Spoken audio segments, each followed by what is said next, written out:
totally. We gotta be joined by Rodney for bird of the day. All right. Okay, you're good down there. Let me move up to here, and you go Okay. down there, and Rodney will hang out next to you. Hi, Rodney. Whee! Okay. So the bird of the day is a very special, precious bird. It is a bird that you can already see on the screen right now, and it is not a rubber chicken or any of the birds in the background. I mean, come on, I got Mango on as my guest. How could I not do this bird as bird of the day? Our bird of the day is, of course, the lovebird. Yippee! Today we're going to be talking about the lovebird. Look at these two little cozy little Squishy. friends. They are Cozy. so cute. I mean, the lovebird is, just a cutie patootie little parrot. Maybe some would say the cutest of all parrots. I don't know. I don't know. That is very controversial, but I might agree with that. I mean, some people may say budgies. Some people may say cockatiels, but I mean, lovebirds. If they're in the conversation for sure. And For sure. they are tiny little patootie guys. Only 5 to 7 inches long, 4 to 6 inch wingspan, and I just realized I got a European guest. I should have converted this over to centimeters. So yeah, let's I don't say know what any of this means. let's say like 11 to 16 centimeters long. Yeah, that checks out. And 4 to 6 inches. That's going to be about 9 to 15 inch wingspan. It's going to be about right. Yeah, Or I that's said pretty inch, nice. centimeter. I don't know That's the really conversion nice. from ounce to grams, though. I'm sorry. That's okay. But Yeah, I usually do. maybe, I would say like around 45 grams. Yep, and we say that their lifespan is about 10 to 12 years. So I guess converting that to metric, that's like what, about 3.5 to 4 kilodays? Oh yeah. Yeah, That's because 1,000 quick math. days, 1,000 days is about 3 years, a little less than 3 years. So 57 grams. Bentai is saying 57 grams. I mean, they're 57, light. that's- They're small and they're Yeah, light. They're very light. They are I'd say tiny little parrots. That's a chunkier lovebird, I would say. Yes, they're just tiny little guys. Tiny Yeah, little guys. tiny. And though you can find lovebirds on literally every continent except every continent except Antarctica, you are going to find them in captivity pretty much across the entire world. Wherever people have birds, you're going to find lovebirds. But if you want to look for these fellows in the wild, you're going to have to go to Africa. They are an African bird naturally. And you're going to find them pretty much everywhere in Africa except the Sahara Desert. Because who wants to live in the desert? Not me. But there's some that are desert adjacent. Now, here's the thing about them is that they are not a species of bird, but a genus. So they're in Pistachiformes is, all parrots. The family is Pastuculidae, is kind of like your smaller kind of parrot type thing. So, like they're kind of with budgies and stuff like that. But the genus Agopornis, which the word porn's in there. I don't know if that's appropriate. That's a little... They are lovebirds after all, so I guess that's where that comes from. It makes sense. It checks out. And yes, Hasio, I've always thought that their order does sound a lot like Pistachiformes. Pistachiformes. I keep remembering it as pistachio. Pistachiformes. I mean, it works right because they do love a good pistachio. I mean, I love pistachio. Is one of my favorite nuts. Delicious. Very good. Now, there are 9 species of lovebird. We got the rosy-faced, the yellow-collared, fishers, Lillians, the black-cheeked, the black-winged, the red-headed, the gray-headed, and the black-collared. Now, Which one am I? I believe you are a rosy-faced. That is correct. Ding, ding, ding, ding. Yes, you are very much rosy in the face. And that gives you kind of the look of the mango, with kind of like the green transitioning into the red and rose-colored is... Well, you look like little mangoes. It's delicious. And I do. I look so tasty. Yes.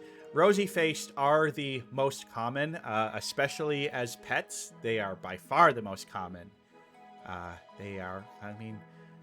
Just look at them. They're just such charismatic little fellows. Look, just love those pictures of the two sitting next to each other. Just I how know, cute right? they are. They're just so cute together. So cute. So adorable. There's something about animals pairing up and being cozy and lovey towards each other. Aw, It just warms your heart. brings joy to my heart. Mm-hmm. Well, let's learn a little bit more about them.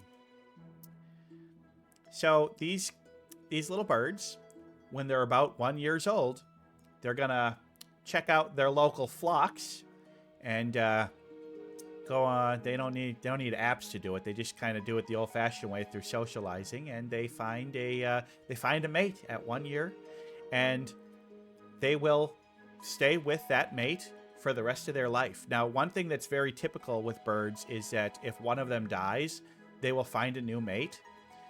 Lovebirds don't typically do that. When their mate dies, it's usually actually a very, very sad, bad situation for the one who lost their mate. But they will stick around with their flock and help out other pairs, but they typically don't reconnect. And I mean, sometimes it's rare, but it does happen, but it's rare. But typically after they lose their mate, they will not find a new one. They're very much fall in love, and that is their... Yeah. And I think that's very sweet. I think that's also very bittersweet. Yeah. Throughout most of the species, the female is going to be the one who's going to build the nest, and the male's just going to be kind of there helping out, guarding it, protecting it. But it's kind of interesting that throughout the different species, they have different types of nest. Some do full building of nests, like out of complete wholesale, and will like build like a little bird condo. But generally, most lovebirds like to find a hole and cavity that already exists and will make their nest in there. So it could be like a hollow of a tree. That is so true. Like once like spring comes up, anything that's kind of black hole shaped, the birds will just launch themselves in it and try to nest in it. It's so cute. So cute. It's just like I want a good cozy spot that is dark and enclosed and safe. I mean, it's a good strategy. Make a little enclosure in there. Hard for predators to find it. Hard for predators to get inside, and keeps their little babies nice and safe while they incubate. Exactly. And although the female does a primary of the nest building, once the 4 to 6 eggs per clutch are laid, they're gonna actually take turns incubating. So daddy's gonna help keep those eggs warm too. So that's nice. And then once the babies are born, both parents are going to help feed the chicks. They're going to bring them some food, because these are not like ducks where, you know, they're born and they immediately start scrounging themselves. You know, little baby lovebirds need a lot of care and attention from mommy and daddy to stay fed. They're kind of those naked little gremlins until they're about a month and a half old. I love naked gremlin birds. naked gremlin babies are cute in their own way. There's just... baby parrots, just something about them when they don't have their full feathers, and they just kind of got that goofy little smiley look on their face. They just look like little goofballs, gooners. But here's one of my favorite facts about them. So, in that first year, they're going to do mating displays where they're going to dance for each other, nuzzle up, do little bits of grooming, singing, and stuff like that. And most birds, once they've done that and they start the mating process, then that's just kind of the end of it. But not true with lovebirds. They do that their entire life. They never stop trying to impress and swoon and take care of their partner. And I think that is so sweet. They feed each other. Like, they'll be like, I got a bunch of food here, but I'm going to give it to you because I love you. They're so cute. They're just very sweet. And it's just like, they display behaviors towards each other that, like, I know they say don't anthropomorphize animals, but come on, this is love. This is an intelligent being showing clear affection towards another individual. Is that not the definition of love? I'd say so. They really do own up to the name Lovebirds. Yeah. It's exact, because this is a bird where they got their name based off of their behavior. They show love. What is love? Baby, don't hurt me. Baby, don't hurt me. No more. I mean, they're such cute patooties. Brings a smile to my face. Um, as we mentioned earlier, they are very commonly held as pets, and they do well in captivity. And I say only if in pairs or more, and so they don't always have to be paired up, but they do need No. a companion. They are very attentive birds, and they do not do well solo. Best case scenario is you have two of them who can be that lovey-dovey pair for life. Yeah, that's the thing is I found is that if this is a bird where you're just like, I'm just gonna get a lovebird and I'm just gonna put it in a cage, don't do that. Yeah, don't do that. Like, if you are living in a household like mine, where someone is always at home and can give your bird attention all the time, basically, that's like the ideal situation if you just want one bird. But if you cannot provide that, I can just get two. Yes. Oh, I was trying to scratch myself. I just kind of leaned into a little nuzzle there. Thank you. But they need attention, and that attention does not necessarily have to be from another lovebird. I mean, if you humans can give good attention to the bird too, but yeah, they do pretty good. They do pretty good in captivity. They are very smart birds. They're parrots. Parrots are amongst the smartest birds on the planet, and which makes them amongst the smartest animals on the planet. And they need some stimulation, so they need to play. And these birds play. They engage in activity that has no purpose other than to stimulate and entertain themselves. And that is one of the biggest signs of intelligence in animals, is whether they play or not. And these guys love to play. Do you have any little games that your little lovebird loves to play? I love playing games with my little baby. She loves destroying things. That's mostly how she plays, is destruction. But she also really likes playing with little balls that have like bells in them. Oh yes. And she loves to just kind of throw them around and then pick it up again and then throw it around.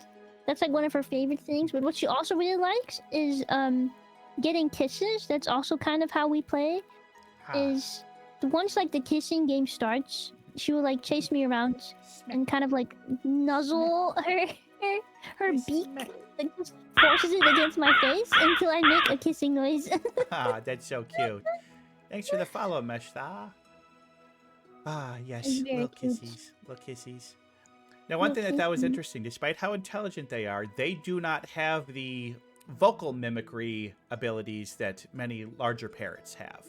They No, it's true. they do a lot of chirping. That I'm not saying that they're quiet. They certainly vocalize, and I'm sure you can attest to that. Yes.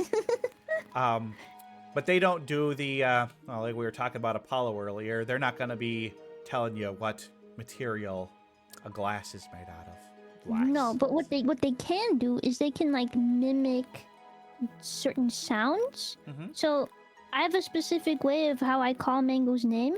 So I will usually always go like Mango, and she can't say mango, but she does go like beep beep. Like she does the tune, and so she can do that. She can also make kissy noises, and a really creepy noise that she makes is she mimics the noise of a door squeaking. That's super cute. How is that creepy? But I suppose that'd be kind of you're sitting with her. It's dark, and you just hear a. Oh God, is someone here? No, it's just a little mango. It's just Mango. He just likes the door squeaky noises. Yeah, they are cutie little patooties, and they are also not anything for little animals to be afraid of. They are primarily vegetarian. They like fruits, vegetables, seeds. When they are young, especially, their parents will often feed them insects. Little baby birds need a little bit more protein than adults do. Protein.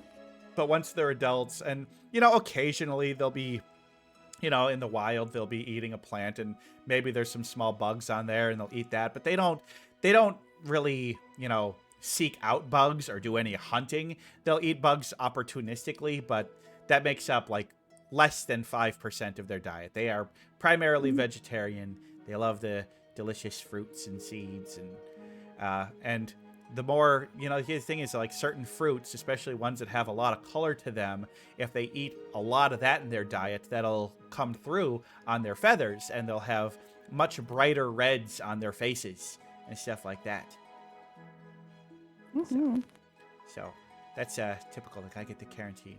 Now, I did say that they are an African bird. However, there is another place where there are wild lovebirds that have begun thriving. I know where this is going. Yep. I was so excited for this. Southwest U.S., particularly around Los Angeles, there are flocks of wild lovebirds that have gone feral because people released them or they escaped, and they apparently the climate there works out pretty well for them. So the Southwest U.S., there are populations now that are growing and thriving in those regions.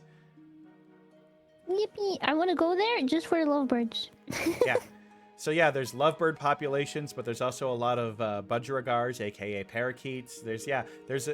Parrots are not really native to the United States except for some parts of Florida, but now there are wild populations in California, especially. Yeah, I think it was in Phoenix, Arizona too. Mm-hmm.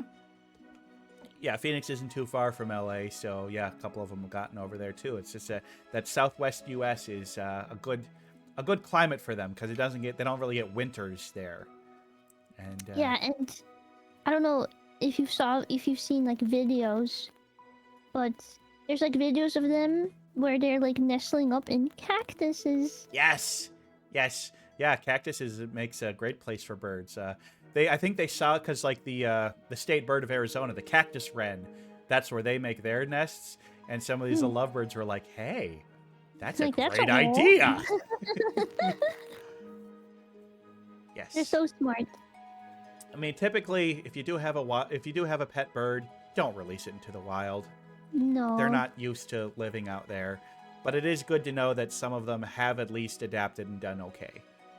And actually, the similar thing happened in the Netherlands where there are now flocks of ringneck parrots just roaming around in like Amsterdam and Rotterdam and all those big cities. Really, even with how cold it gets there in the wintertime. Yeah, I don't know how or what, but they are thriving and doing great. Well, they are very smart, so I'm sure when winter comes, they use their brains to figure out a way to survive. So. Mm-hmm. And my last little point on there is that apparently lovebirds can be very cute VTubers. Yippee! So nice. So, I mean, my final thoughts on lovebirds is just like, well, come on, I love lovebirds. They're so cute. Yeah. They're so wonderful. I'm trying to remember what species of lovebird this is. I think this might be the Lillian's lovebird. Much more colorful around the head than and the little red beak. Yeah, I said, yeah, they got the little whiteness around their beak. Cute. But I mean, all species of lovebirds are wonderful, precious little beings. I didn't put it on there, but looking up, they all nine species are a species of least concern, meaning that their populations are not declining or in some cases growing. So they're doing okay. We don't need to worry about losing these wonderful little beings. I mean, obviously they face some of the same threats that all other birds face with habitat loss and stuff like that, but they're doing okay. They adapt well. They're smart little beings. And I mean, how can anyone not love these guys? Just tell me that. Tell me, Mango, how would somebody not love these? It's a very important question. I don't know, maybe if you didn't have a heart, I don't know. Yeah, you'd have to not have a heart. You have to be like an actual villain if you didn't like them. Just sweet little guys. I mean, the way that they continue to love each other throughout their whole life and just being cute. It's just so cute. They're just so cute. I mean, top tier bird. Top tier. Not much else to say. So cute. So happy to have talked about them. Yeah, I'm glad you like them. And so happy to have had an expert to talk about them with. Well, unless you have any other things you want to say to close this up, I think we could call this bird of the day done. I have one more thing to say, which is a warning about lovebirds. Uh-oh. even though they're very loving, because they're so loving, they're also omega spicy. As in, as in, besides their spicy behavior, they also they can be pretty aggressive. I will say, if you ever plan on getting a bird, but you're scared of getting bit, don't get lovebirds because you will get bit. Yeah, they are little biters. That is, I mean, any parrot owner knows that at one point they're gonna get bit. But yeah, some Yeah, of them like to bite it's a little bit gonna more than happen. others. But some are, yeah, exactly. Some are just a little bit more spicy, and I will say, lovebirds are one of them. I always say, like, if you have a big parrot, it's like having a toddler with bolt cutters on their face. Lovebirds are Yes, probably more like you have a toddler with nail clippers on their face. I would say scissors. Scissors? Maybe, yeah, scissors on their face. If lovebirds can get jealous, oh, I bet you they do. I guarantee you They lovebirds get 100% do. jealous. My lovebird, she really loves my brother, and she loves my brother, maybe a bit too much, and she will get so angry when I try to take her away from him. It's just guaranteed you will get bit if you try to do that. Oh, but that's just her showing her affection. And Yeah, that's just her sweetheart. saying, "Mo, this is my man. Get away from me." Mango, mango, mango, mango. I'm No. begging of you, please don't take my man.